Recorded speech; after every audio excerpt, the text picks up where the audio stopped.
ஸ்ரீ மகாபெரிவா திருவடியில் சரணம். என்னோடய சேனலை தொடர்ந்து ஃபாலோ பண்ணுற அத்தனை பேருக்கும் நன்றி. என்னோடய சேனலில் புது பரிகாரங்கள், சக்தி மிகுந்த ஸ்லோகங்கள் அத்தனையும் கொடுத்துக்கிட்டு இருக்கேன். உங்களுக்கு ரொம்பவும் உபயோகமாக இருக்கும்னு நம்புகிறேன்.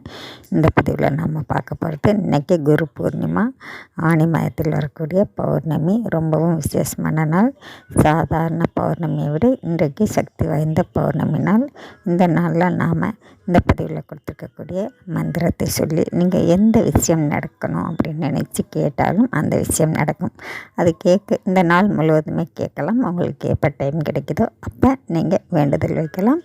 குறிப்பாக இந்த 1 to 2, இரவு 8 to 9, இரவு 1 to 2 இந்த மாதிரி டைம்களில் கேட்டிங்க அப்படின்னாக்கா உங்களுக்கு உடனடியாக பலன் கொடுக்கக்கூடியதாக இருக்கும். அந்த உரை குரு உரை. அதனால் இந்த பதிவில் கொடுத்துருக்கக்கூடிய இந்த மந்திரத்தை சொல்லி நீங்கள் கண்டிப்பாக வேண்டுதல் வைங்க. எது வேணுனாலும் கேளுங்க. உங்களுக்கு நியாயமான கோரிக்கைகள் எதுவாக இருந்தாலும் உங்களுக்கு அடுத்த பௌர்ணமிக்குள்ள நடந்தே தீரும். நம்பிக்கையோடு இந்த மந்திரத்தை சொல்லுங்கள். நன்றி. நாம் அடுத்த பதிவில் பார்க்கலாம்.